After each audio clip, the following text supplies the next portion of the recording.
Well, it finally happened.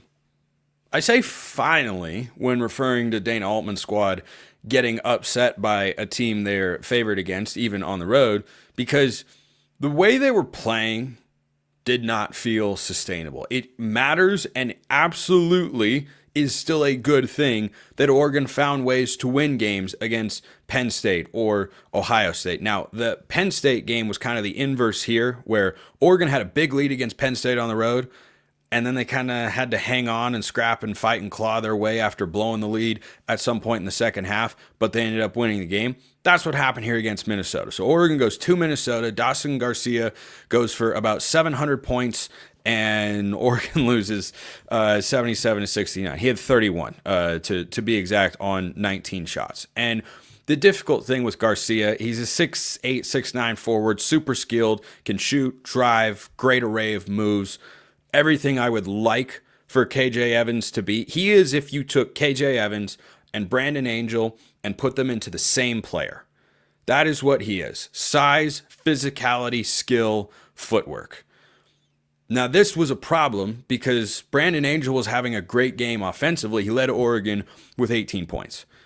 But at the other end, Brandon Angel is not the defender that KJ Evans is. Conversely, KJ Evans has none of the offensive effectiveness right now in his career that Brandon Angel has. Evans had 2 points on 0 of 3 shooting. Angel had 18 points on 5 of 10 shooting. So that was just a tough matchup, and Dana had to go back and forth. The real problem in this game is that Oregon came out was down 16 before the game even really started. And they have had this issue a couple times. It has not been every single game that Oregon's been down, but what Oregon has been consistent with, and far more college basketball teams are like this than you would probably think, they hit lulls. They go through long stretches where they just don't play well. Sometimes it's at the beginning of the game. Sometimes it's later in the game. Against Penn State, for instance, Oregon built a big lead, was aggressive, attacking, smart, playing really well, and then all of a sudden, they took their foot off the gas and they were just kind of going through the motions. Well, they were going through the motions to begin this game against Minnesota, whose record is not going to impress you. However, they have now won 3 straight games, one of which was on the road at Iowa, who's a fine team, and 2 of which were now over top 25 teams, Oregon and then Michigan previously. So when you think back to the football season and go to that Wisconsin game when Oregon really should have lost, but just found a way to win somehow, some way, looking back on it now, would you rather have Oregon lost the game? Legitimate question to ask. Let me know in the comments below. I am legitimately curious because I look back at that game and say not just from a ranking standpoint, but from a mindset, from, there can be a pressure that comes with being undefeated.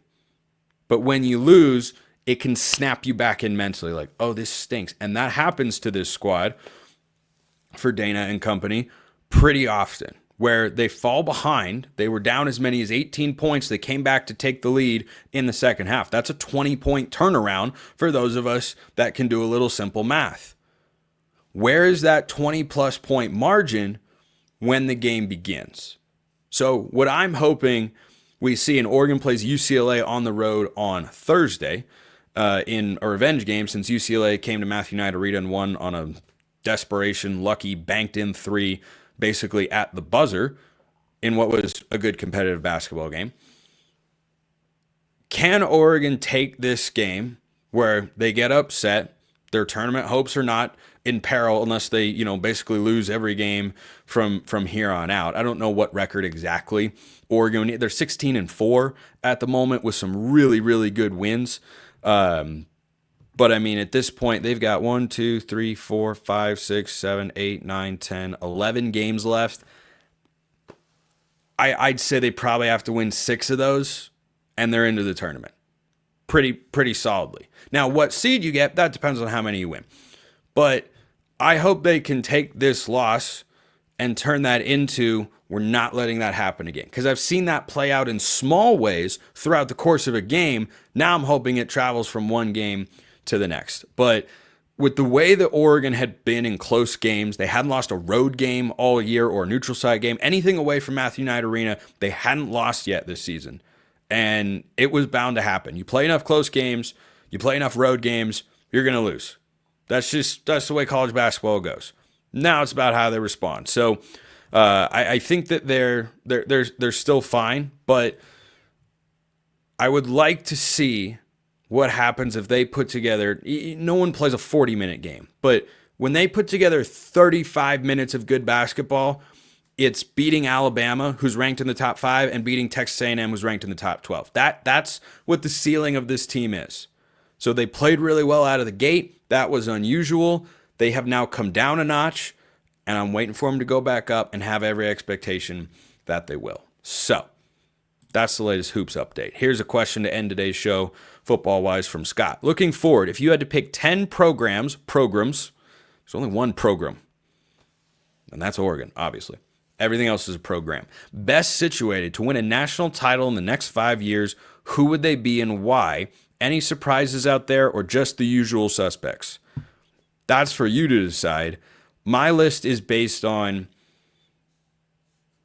what you've done in the last couple of years, so where your program is at and where your expectations are, how you have recruited and how you can recruit, what your coaching staff is.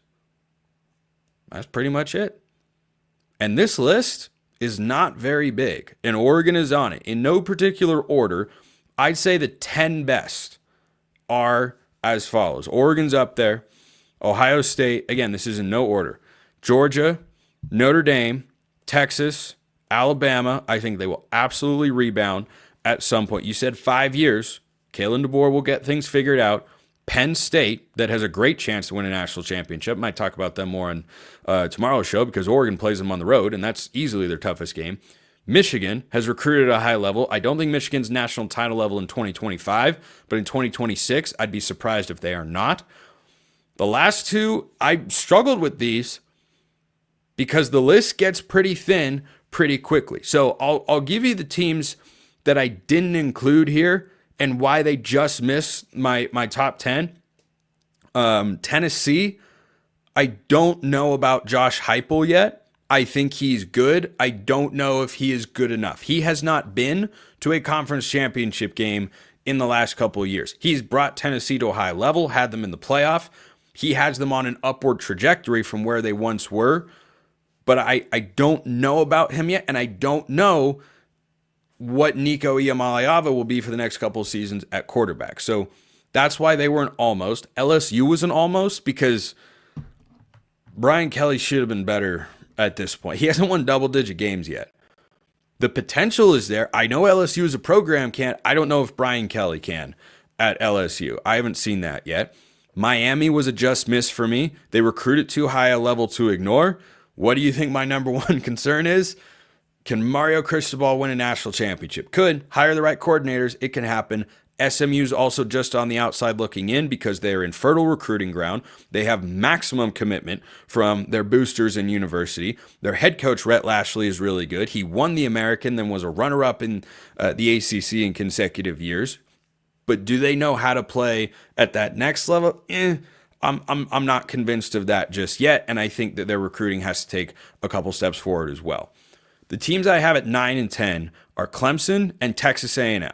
Now, Texas A&M is probably going to be the most surprising one, but the narrative around Texas A&M and Oregon, frankly, are kind of similar. A lot of money, a lot of investment, nothing to show for it, right? Oregon's got far more to show for it than Texas A&M, who's never played in an SEC conference championship game.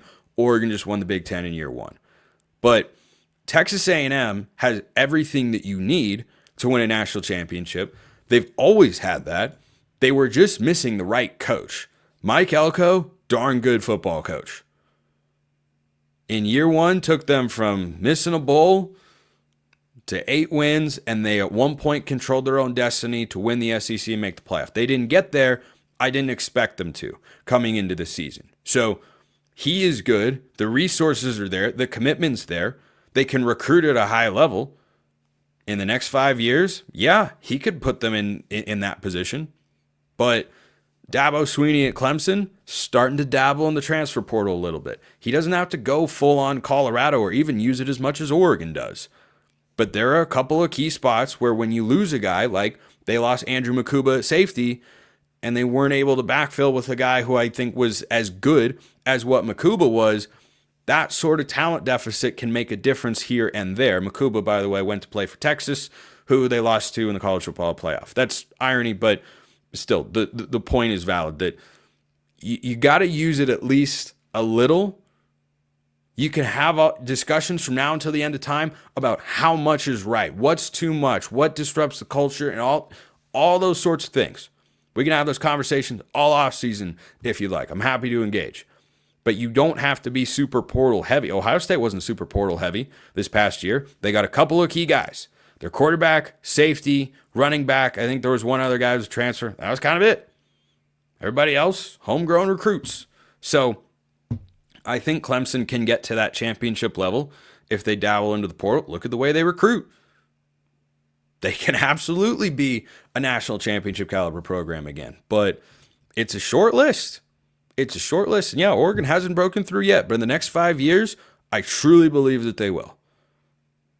Because they've got the commitment. I think they've got the right coach. And they have shown that they can have everything that you need. All of the aspects to win a national championship. List them. Oregon's shown they can get there. Just because they haven't yet doesn't mean they won't or that they are incapable. Appreciate everyone listening. I will see you next time. Have a wonderful rest of your day, and go Ducks.